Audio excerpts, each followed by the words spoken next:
let's talk about transitions, shall we? The best way to talk about transitions is to talk about sidewalks. When you are walking on a sidewalk, you generally don't notice this, but, I'm getting a little wild there with my illustration. There are these little cracks in between the cement pads, but you don't notice them because as you're walking across these cement pads, these cracks are small and the pads are level.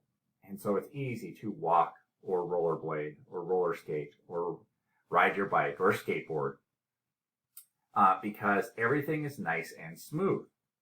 So you don't have to pay attention to what you're walking on. Instead, you can just walk and pay attention to whatever else it is that you're paying attention to. Now, if you ever have been on older sidewalks, sometimes the pads aren't quite level. And because of this, you suddenly have to start paying attention to moving from pad to pad because there are big cracks in between them, or they aren't level.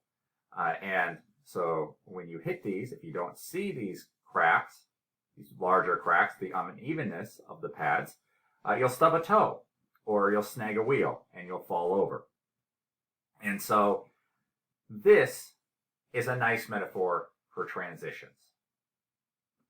When we are writing, our ideas are like these concrete pads. And we want to make sure that the reader is able to understand how one idea moves to the next idea in a nice, smooth manner, so that as the reader moves from idea to idea to idea, they know how it all connects. Everything is nice and smooth. And as they move through it, they can concentrate on the ideas rather than trying to figure out how this idea relates to this idea. If your reader metaphorically stubs their toe because your ideas are uneven, then you've lost your reader. If your reader has to pay attention and try to figure out, okay, how does this idea here relate to this idea? What they're not doing is paying attention to the ideas themselves. And they're all of a sudden not understanding what it is that you are writing about. And again, the purpose of the essay is to communicate ideas. So if your reader doesn't understand how your ideas relate to one another and they're trying to figure it out, they're not paying attention to the ideas themselves, and your writing is weaker than it would be if you had used transitions. So let's talk about transitions now. Transitions exist in two different places in your paper. They can exist sentence to sentence, in between sentences. They can also exist in between paragraphs. And this helps smooth out the sentences inside the paragraphs, but also the paragraphs as you move from one idea to the next idea. And let's go ahead and look at an exercise. Now, you'll have access to this on D2L. I urge you to pause this video and look at this file. We'll read one paragraph, but there are a couple of different exercises. This is also something, if you're not feeling confident about this, these exercises are something that I urge you to go ahead and try yourself. I will be adding transitions to this paragraph here, and we'll go from there. But I won't be doing it as thoroughly as you might in your own time. So let's go ahead and read this. And as I read it, pay attention to how these ideas are connected, because, spoilers, there aren't any transitional words here. We have these sentences, but they are choppy, and in a lot of cases, we aren't sure how these ideas are actually connected, and it makes for a strange reading experience. So here we go. In spite of such negative statistics, I will continue to frequent Wendy's in the Student Union building because of the good food. fries are excellent. They are rarely too greasy. They are usually fresh and crispy. They aren't too crispy. The burgers are sizzling hot. The warmth of the burger is accentuated by the coolness of the mayonnaise and other condiments. A Frosty makes a good dessert. Dinner at Wendy's is not healthy. The food tastes great. So you might have had some questions as we read through this. We can start at the end here. How does a Frosty makes a good dessert relate to dinner at Wendy's is not healthy? And how does that relate to the food tastes great? It seems that we have these random sentences thrown together, and we as the reader have to try to make the connection. So if we go back to our paint, we're over here, right? We're trying to figure out how the heck these ideas connect instead of understanding what those ideas are actually trying to impart.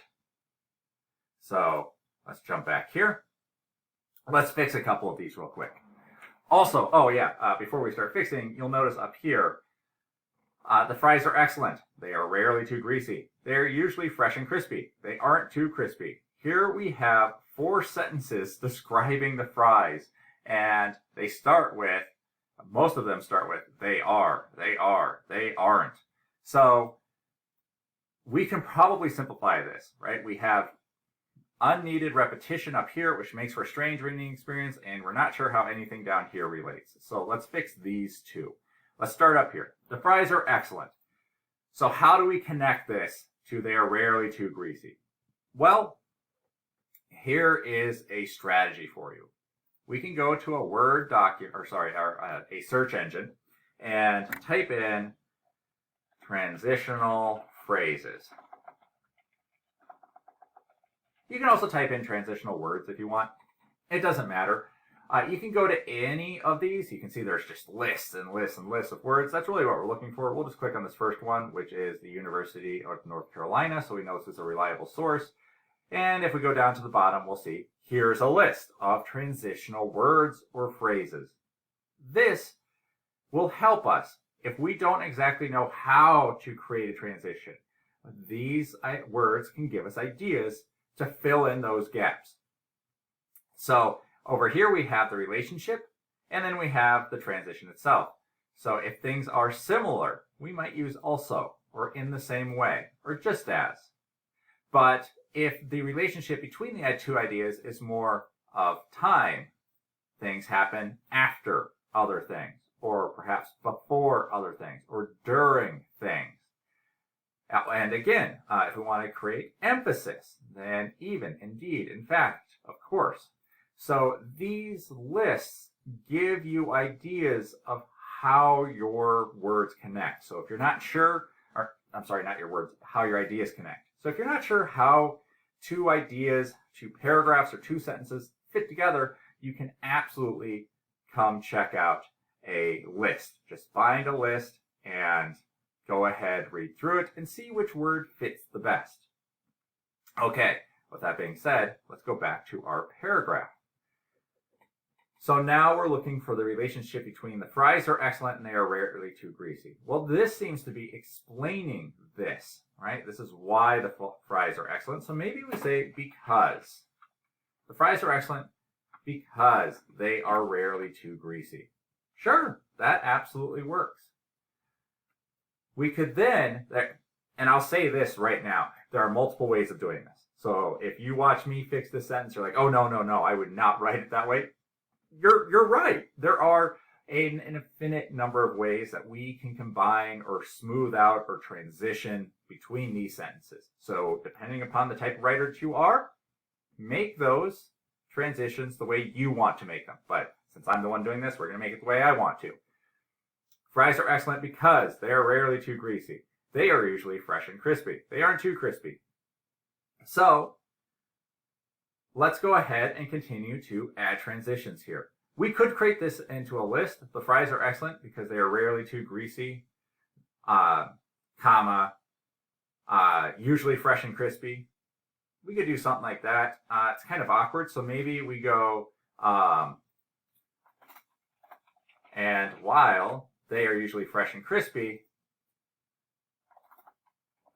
they aren't too crispy, right? This while now makes this sentence a part of this one.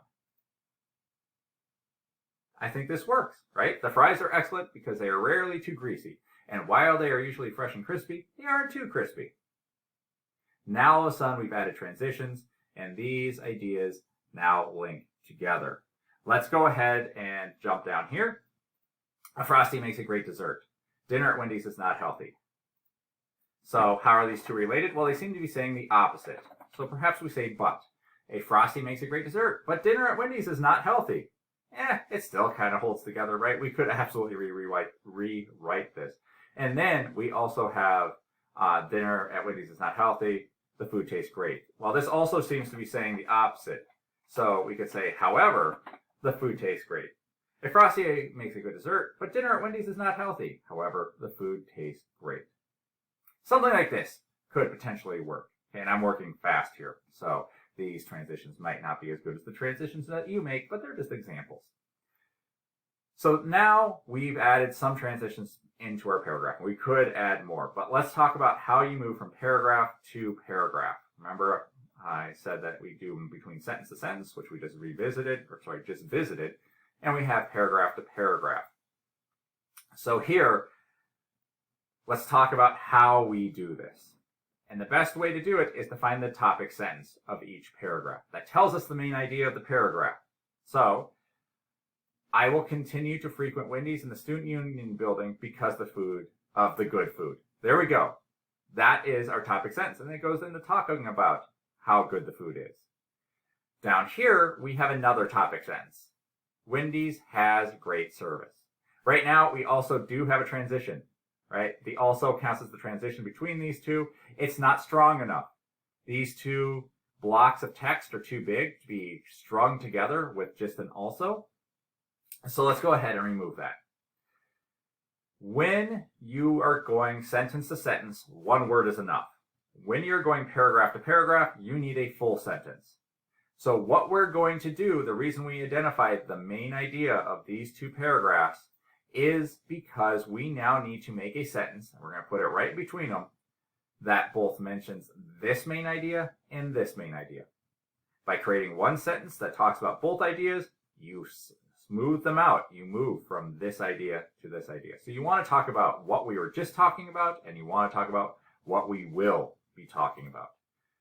So in this case, I will continue to frequent Wendy's in the Student Union building because of the good food. So and we could say, not only will I keep visiting Wendy's because of the good food, I'll also continue going because of the great service.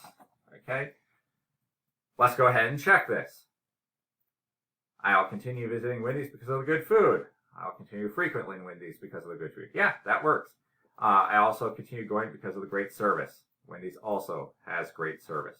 So this connects to this, and we have a sentence that combines the two. Now it gets awkward, right? I also continue going because of the great service. Wendy's has great service. So if we were going to do this, we'd probably just want to remove that sentence because now we're getting redundant. Let's try one more, okay? Well, let's make it not so awkward or stilted and perhaps repetitive. So we could say, while Wendy's has great food, it also has great service. So here we have the great food, what this is talking about. It also has great service. Sure, there we go. This would also work. Maybe it's a little less wordy than this one, so it could potentially work. Let's go ahead and take this one out. Now, where does this belong? There are two places it can go. One is at the bottom of the paragraph above. The other is at the top of the paragraph below. So in this case, the transition is the first sentence and the topic sentence is the second sentence. And yes, these two sentences are still stepping on each other's toes. Again, we could remove this, rework it so that it's not so repetitive. But again, this is just to give you an idea. So there you go. This is how you add transitions, and they're important because it helps the reader. Sorry, the recording cut off, but I just wanted to say that's why this is important. It helps the reader move between ideas.